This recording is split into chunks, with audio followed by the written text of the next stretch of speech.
Let's take a look at Northern Breeze, hole 9. We'll start by noting there is a drop zone on this hole. You can see it in the top left corner of your screen.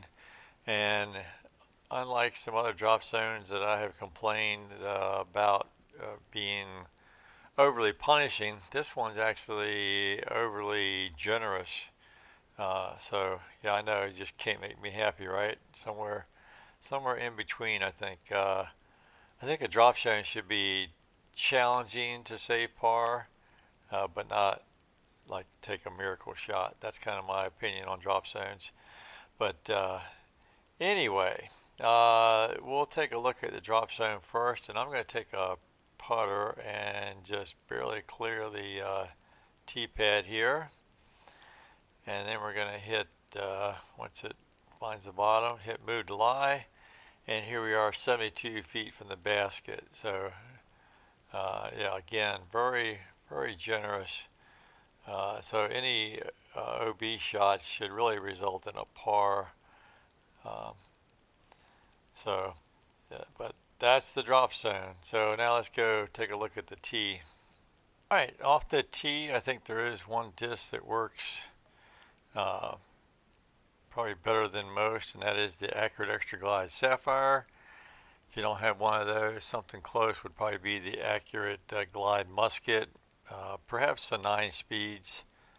I was going to leave you a little longer throw in, but we'll use the Accurate Extra Glide Sapphire. We're going to slide to the right.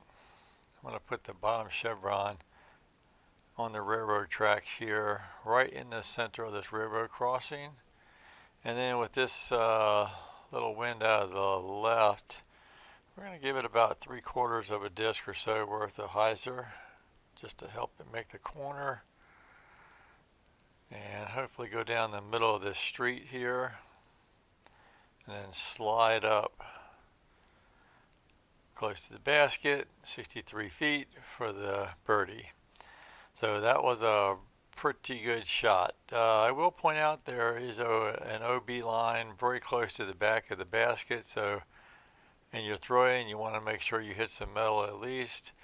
And one of the hazards looking back is, you know, these houses. You can get stuck between these houses. You can clip a corner and find yourself in between two houses and just have no look at all at the basket. So that is a danger on this hole.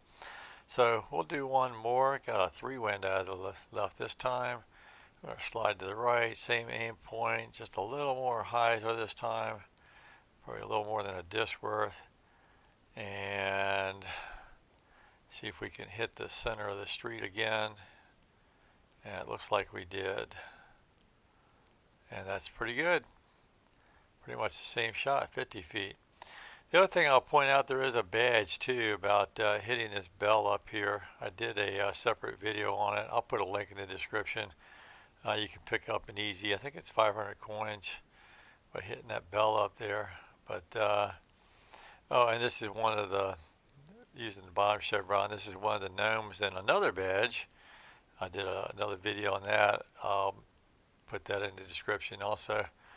So, but yeah, so I think that's pretty much it for Northern Breeze hole 9. Hope you enjoyed it. Hope you learned something, and we'll see you around the valley.